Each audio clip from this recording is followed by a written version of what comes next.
মেলে। দেখো সেই কোরআনের দাওয়াত দিয়ে কত জোনাজি জেলে। তুমি যেই কোরআনে রস করিলে বুকেতে নাই তুলে, দেখো সেই কোরআনের ব্যাখ্যা লিখে কেউ ফাঁসিতে ঝোলে। তুমি ভাঙনের খেলা খেলতে জানো, গড়তে জানো না, অন্যায় দেখে বারুদ হয়ে জ্বলতে পারো না। কেমন মুসলমান তুমি একটু বলো না, কেমন তোমার ঈমান একটু ভাবনা।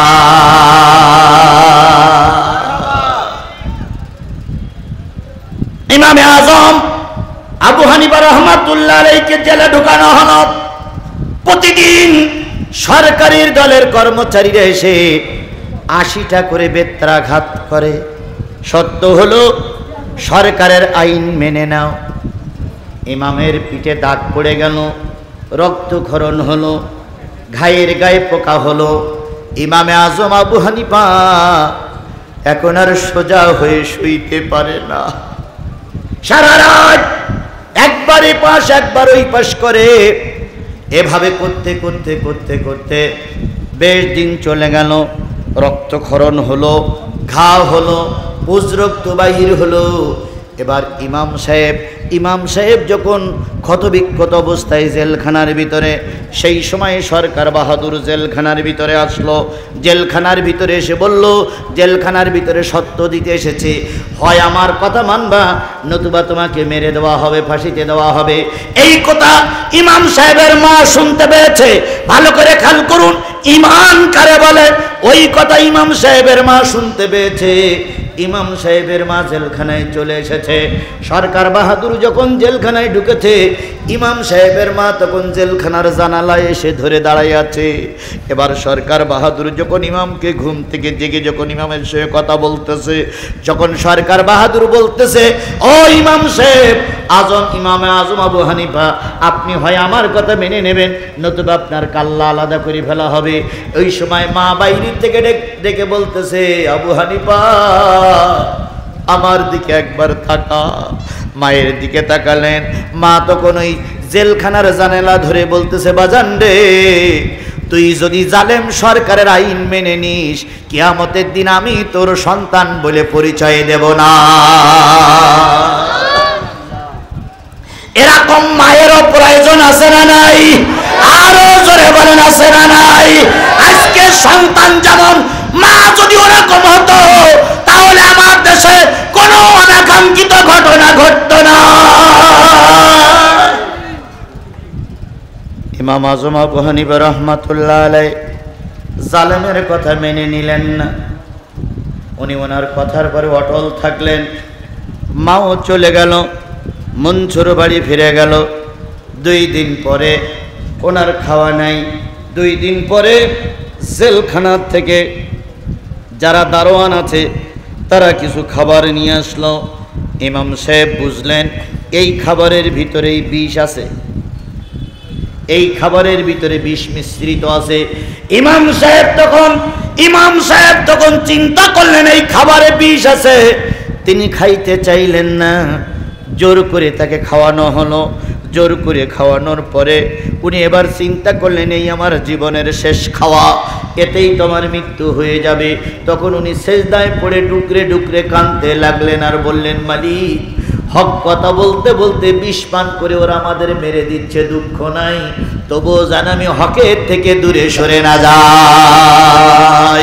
এর নাম হলো ঈমান। এর নাম কি? আরো জোরে বলেন, এর নাম কি?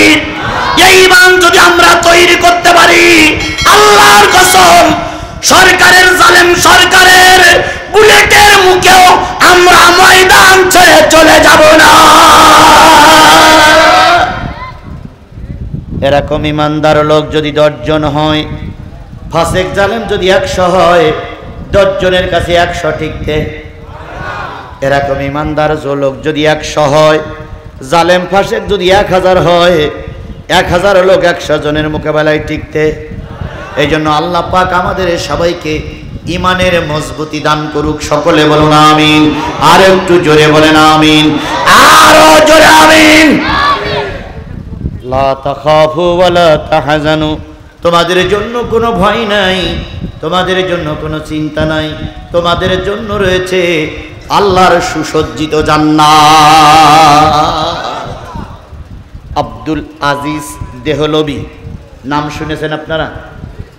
আব্দুল আজিজ দেহলভী রহমাতুল্লাহ আলাইহি, তিনি ছিলেন ভারতের একজন জগৎ বিখ্যাত আলেম। অনেকেই বলেন ভারত এই এশিয়া মহাদেশের মুজাদ্দেদ।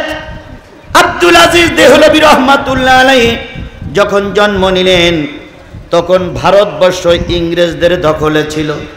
কাদের দখলে? এই মুসলমান কথা বলেন, কাদের দখলে ছিল? ইংরেজরা এত অত্যাচার করেছিল, এমন কোন ভারতে বড় গাছ নাই যে গাছে আলেমদের ফাঁসিতে ঝুলানো হয়নি। এমন কোন বড় গাছ ভারতে ছিল না। প্রকাশ্যে গাছে ফাঁসিতে ঝুলাই ঝুলাই মাত্র কোরআন ওয়ালাদেরকে, কোরআনের পাখিদেরকে প্রকাশ্যে ফাঁসিতে ঝুলাই ঝুলাই মাত্র। আর দেখাতো কেউ যদি ইংরেজ সরকারের বিরুদ্ধে কথা বলো তারও অবস্থা এরকম হয়ে যাবে। এরকম একটা পরিস্থিতি, এরকম একটা সময় 17 কোটি বাংলাদেশের মানুষের মাথার উপর দিয়ে চলে গেছে। কথা বলেন ঠিক না ঠিক?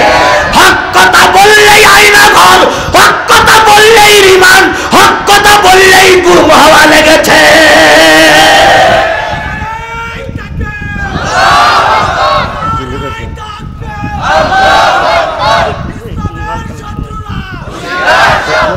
বলি লিখেছে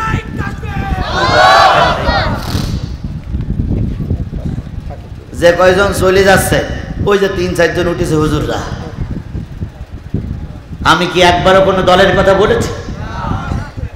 আমার ভাইরা, সোহেল ভাইও বলেছেন, আলী আলম ভাইও বলেছেন, সম্মানিত মুরব্বী বলেছেন, আমার ভাইও বলেছেন কোরআন হাদিস থেকে কথা হবে। আমি তো সেই গতিতেই যাচ্ছি। আমি তো একবারও স্বৈরাচার আওয়ামী লীগের বিরুদ্ধে এখনো কিছু বলিনি। আমি তো এরকম লোক নই। তারপরেও তো আমার চুপ করে থাকতে হচ্ছে। মুখে টেপ লাগাইছে আজকে, তবে চিন্তা করেন না জিহাদি মনে হয় সব ভুলে গেছে। খোদার কসম আমি ভোলা ব্যক্তি নই। আপনারাই বলেছেন যে হুজুর ওয়াজ করতে করতে আধা ঘন্টা ওয়াজ করে কি বলে মোনাজাত করতে করতে চলে গেছে। সেই সময়টা যদি পার করি, এখন সময় পার করা কোনো ঘটনাই না। এখানে যদি 1000 লোক এসে থাকে, 999 জন লোক কোরআন ভক্ত, জিহাদি ভক্ত। কথাটা কি বাড়াই বললাম? সুতরাং এখানে কথা বলা কোনো ঘটনাই না। কিন্তু মুরব্বীদের অনুরোধটা একটু মাঝে মাঝে রাখতে হয়। আজকে ছাড়া আর মাহফিল নেই বেলকুচিতে আমার। আজকে যে গ্যাপটা শূন্য থাকবে ওই গ্যাপটা ওখানেই পূর্ণ করবো ইনশাআল্লাহ। আজকের যে গ্যাপ পূর্ণ শূন্য থাকবে ওই গ্যাপ ওই দিনেই পূর্ণ হবে। আজকে যে হবে না তা না, তবে যেভাবে হয় সেইভাবে না, এদিক সেদিক করে হোক। ভাই উঠলে চলবে না তো, আপনারাই ওয়াদা করেছেন আমারে নিয়ে যাবেন, তাই বলেছেন না? আমরা আবার সবাই একসঙ্গে যাব ইনশাআল্লাহ। আমার ভাইয়েরা, ভারতের এমন কোন গাছ ছিল না যেই গাছে আলেম ওলামা, ইসলামী আন্দোলন নেতা কর্মীদের ফাঁসি দেওয়া হয়নি। আজও আমরা দেখতেছি বাংলাদেশের এমন কোনো থানা নাই, এমন কোনো জেলা নাই, এমন কোনো ইউনিয়ন নাই যেখানে শহীদের লাশ ঘুমাইয়ে না। প্রত্যেকটা ইউনিয়নে, প্রত্যেকটা থানায় শহীদের লাশ ঘুমাই আছে। কথা বলেন ঠিক না ঠিক? আর একটা জিনিস বেলকুচির মানুষ মনে রেখো, যেখানে শহীদের লাশ পড়ে ওখানেই কোরআনের পতাকা উড্ডীন হয়। এনায়েতপুরীর মানুষ এখানে কেউ আছেন? এনায়েতপুরীর মানুষ কই? তোমাদেরকে জাতি স্যালুট দেয়। এনায়েতপুরীর মানুষদেরকে গোটা বিশ্ব স্যালুট দেয়। কথা বলেন ঠিক না বেঠি? গোটা বিশ্বের সব মানুষ যা করে দেখাতে পারেনি, এনায়েতের যুবকেরা তাই করে দেখাইছে। ওই যে একটা ধাক্কা দিল, ওই ধাক্কায় গোটা বাংলার পুলিশের মন কেঁপে গেল। হায় হায় হায়, মাস শুরু হয়েছে, আর বাঁচা যাবে না। এই যে দুর্বল হয়ে গেল, সেই দুর্বলটা কাজে লাগিয়ে দেশে একটা সুন্দর পরিবেশ তৈরি হয়ে গেছে। বন্ধুগণ, এমন কোন গাছ নাই, এমন কোন বড় বড় গাছ নাই যেখানে ইসলামী আন্দোলনের সিপাহ সালার বীর সৈনিকদের ফাঁসি দেওয়া হয়নি। শেষ পর্যন্ত ইংরেজদের বিরুদ্ধে ইংরেজদের বিরুদ্ধে বিরাট আওয়াজ নিয়ে বাঘের হুঙ্কার নিয়ে মাঠে নামলেন। নাম কি বললাম? আব্দুল আজিজ দেহলভী রহমতুল্লাহ আলাইহি, যার কথায় হাজারো মানুষ রাস্তায় নেমেছে, যার কাছে হাজারো ছাত্র শিক্ষা লাভ করে মুহাদ্দিস মুফতি হয়েছে। তাকে ইংরেজ সরকার ধরে নিয়ে আসলো, পিঠ মোড়া দিয়ে বেঁধে নিয়ে আসলো, হাত কড়া পায়ে বেড়ি পরালো।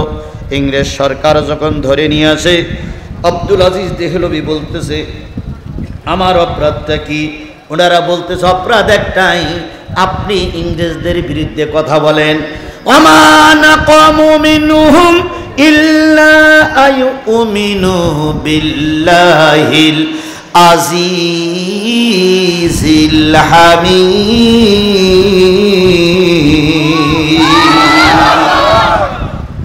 তাদের দোষ একটাই, তারা মহাপরাক্রমশালী আল্লাহর কথা বলে। কার কথা বলে? আজ আমাদের দেশের যতগুলো আলেমকে মারা হয়েছে, যতগুলো নেতারে ফাঁসি দেওয়া হয়েছে, দোষ একটাই, তারা আল্লাহর কথাই বলে। চুরি করার কারণে কারোর ফাঁসি হয় নাই, ডাকাতি করার কারণে কারোর ফাঁসি, মিথ্যা মামলায় কাউকে। জান্নাতি ঠিকানা ইসলামিক চ্যানেল, বেলকুচি, সিরাজগঞ্জ। আপনার প্রিয় বক্তার মহাগ্রন্থ আল কুরআনের আলোচনা শুনুন।